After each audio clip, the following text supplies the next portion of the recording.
सुबह सुबह खबरों के सुपर डोज के साथ 180 मिनट न्यूज़फुल बुलेटिन का सफर लगातार जारी है, जिसपे कोरोना, पॉलिटिक्स सबकी बात होगी। नमस्कार, आप सभी के साथ मैं हूं मलिका मल्होत्रा। लेकिन प्रतिमा, सबसे पहले मौसम की बात करते हैं। ताउते तूफान ने पश्चिमी राज्यों में तबाही मचाई और इसका असर उत्तरी राज्यों तक है। दिल्ली एनसीआर में कल से रुक रुक कर बारिश का सिलसिला चल रहा है। रात भर भी दिल्ली और आसपास के इलाकों में बारिश होती रही।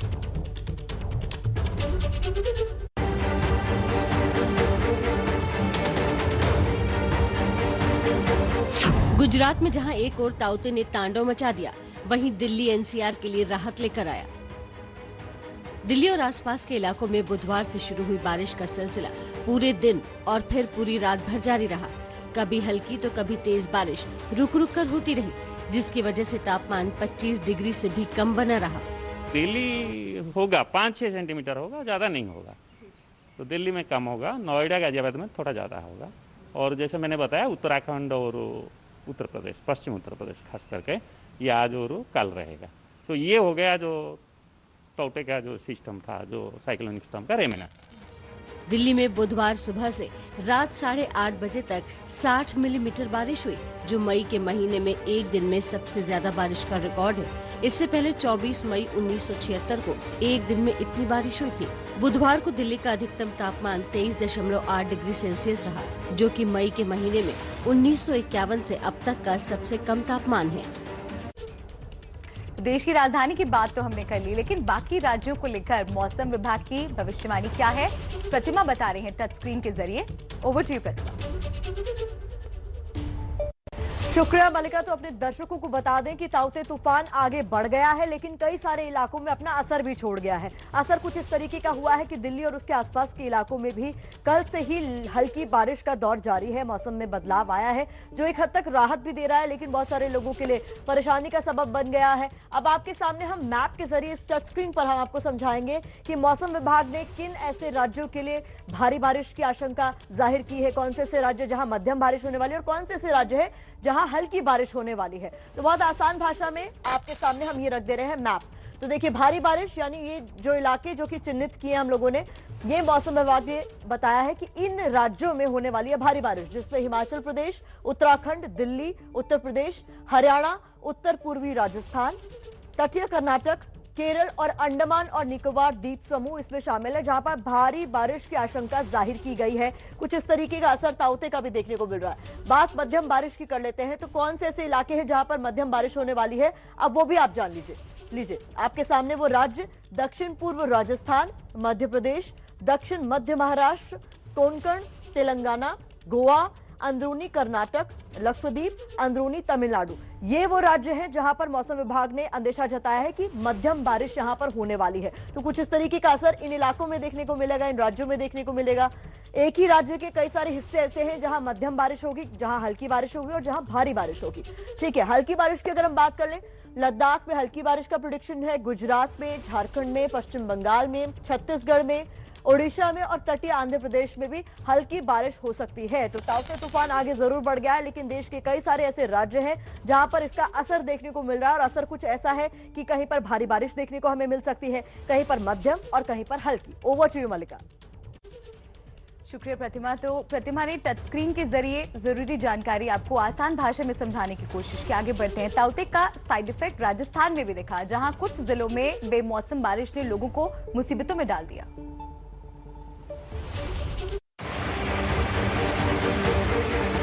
हाहाकार मचाता ये पानी किसी नदी का नहीं, बल्कि उस बारिश का है जो ताउते तूफान अपने साथ राजस्थान लेकर आया।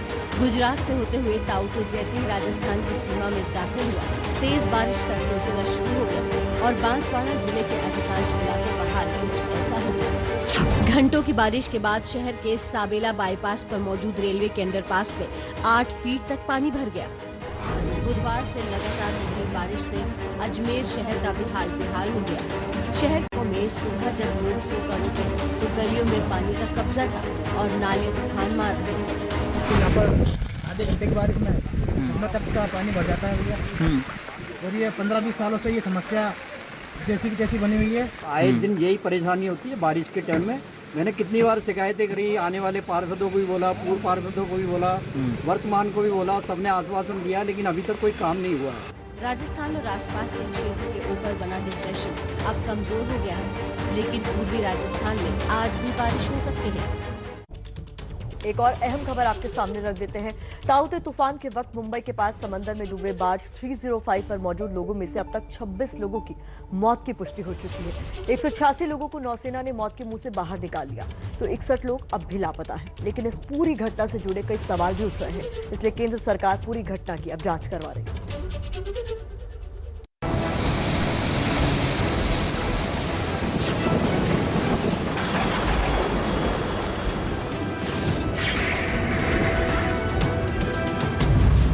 चक्रवाती तूफान ताउते महाराष्ट्र और गुजरात से होकर तो निकल गया,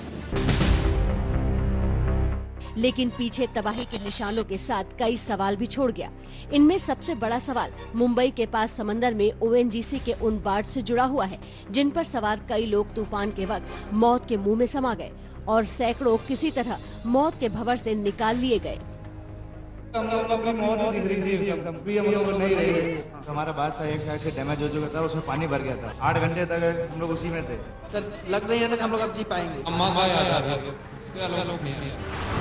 सवाल है, जब अलर्ट के बाद प्रभावित इलाकों से लाखों लोगों को तूफान से पहले ही सुरक्षित जगहों पर पहुंचा दिया गया, तो बार्ज पर मौजूद लोगों को भी तूफान आने के पहले क्यों नहीं निकाला गया?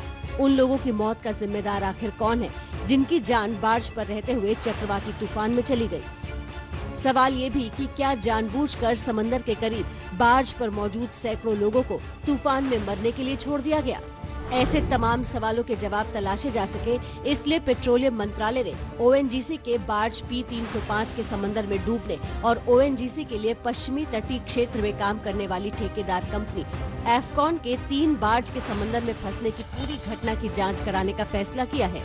जांच के लिए एक हाई लेवल कमेटी गठित की गई है। इस कमेटी को 1 महीने के अंदर अपनी जांच रिपोर्ट पेट्रोलियम मंत्रालय को सौंपनी होगी।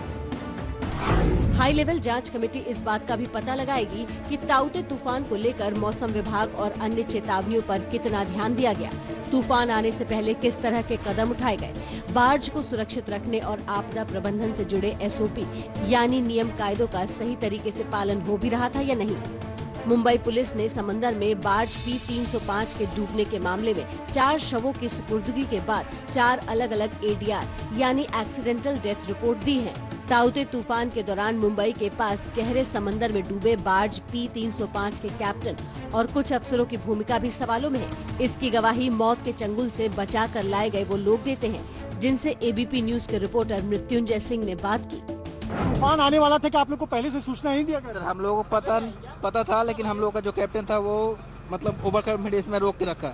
उसको पता था कि तूफान आने वाला है, फिर भी नहीं वो लेके गया। और बोट 2 था वो लेके चलाया था पहले, लेकिन हम लोग का बोट नहीं लेके गया। बोला कि बड़ा बोट है, कुछ नहीं होगा। वो लोग बोले को करीब 200 किलोमीटर साइड से जा रहा है, उतना ज़्यादा असर नहीं रहेगा।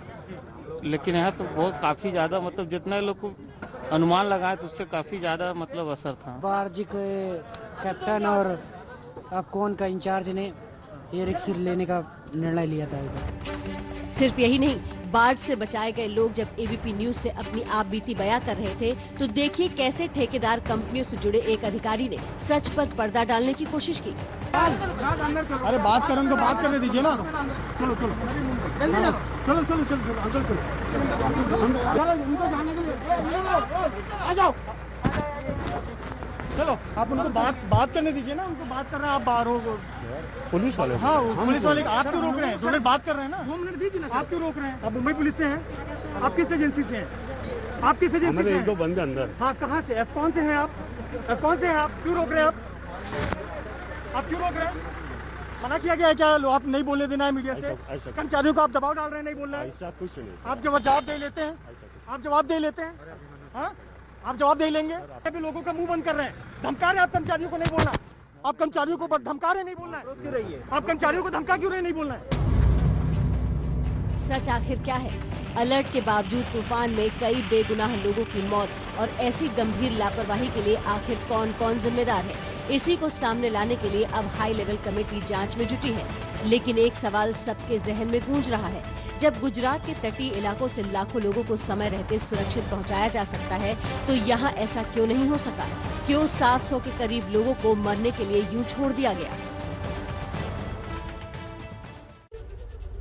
वाकई तो इस हादसे के बाद बड़े सवाल खड़े हो गए हैं। चक्रवाती तूफान ताउते की तबाही से अभी देश उभरा नहीं है कि भारतीय मौसम विभाग ने अगले 5 दिन में एक और चक्रवाती तूफान के आने की संभावना जता दी है।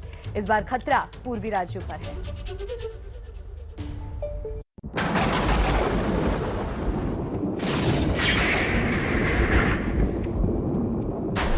तबाही का ये शोर अभी मध्यम ही पड़ा था कि अंडमान के समुद्री क्षेत्र में एक और तूफान की आहट सुनाई देने लगी है।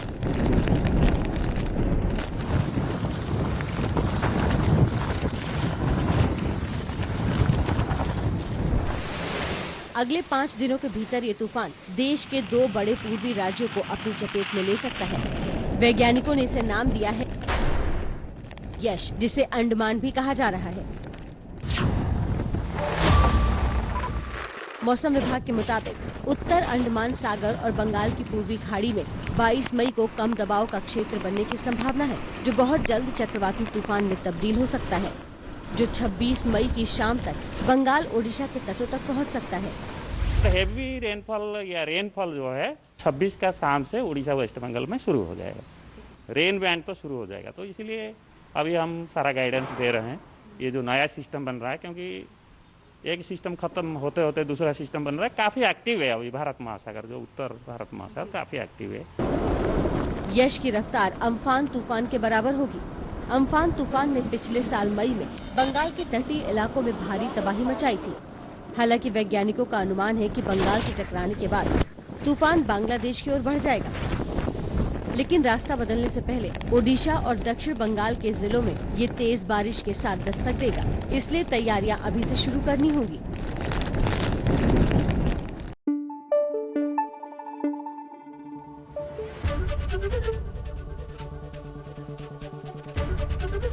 एबीपी न्यूज आपको रखे आगे।